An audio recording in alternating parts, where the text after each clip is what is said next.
In September of 2002, our Geopolymer Institute crew cast massive imitation pyramid blocks. Or perhaps we should say genuine pyramid blocks. We used the same kind of earthen ingredients available to the ancient Egyptians 4,500 years ago. These massive blocks have the same chemical makeup and appearance as blocks of the Great Pyramid.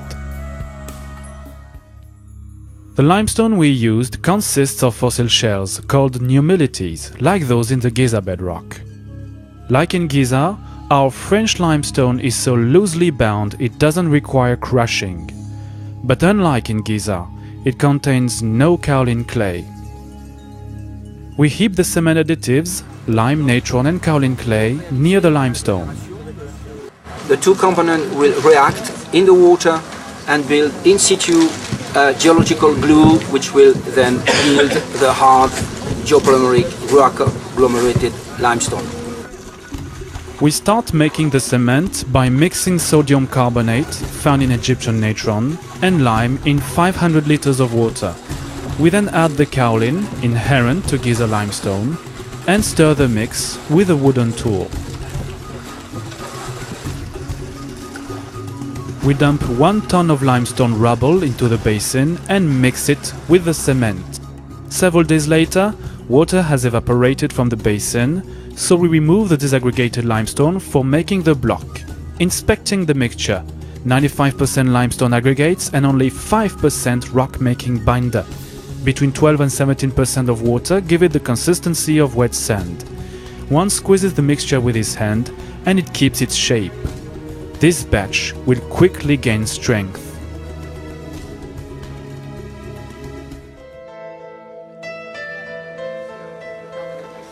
We do all of the work manually, forming a human chain carrying buckets from the mixing area to the mold.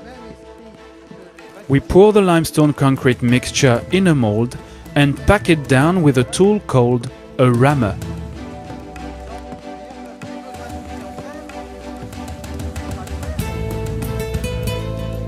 Compacting the material requires little effort.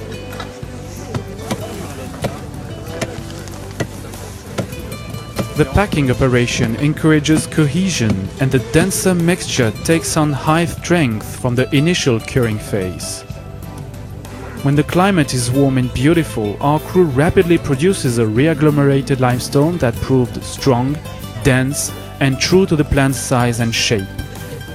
The mold consists of small wooden boards, which can be reused many times for making other blocks.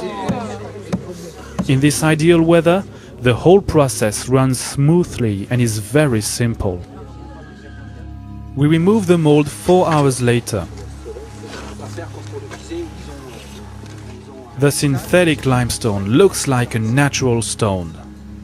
We observe no trace of wood grain. 4 blocks have already been made. Joseph Davidovits presents them. The 2 large blocks weighing up to 4.5 tons, containing most water, have given smoother surfaces. The 2 small blocks weighing up to 1.3 tons, the least wet, take on rougher surfaces. When you look at the stones of the pyramid, this is what you see. You see either smooth blocks or very crude blocks. And we have replicated all these surfaces just by varying the amount of water, which depends on the climate, which depends on the weather. Joints between blocks are also perfect.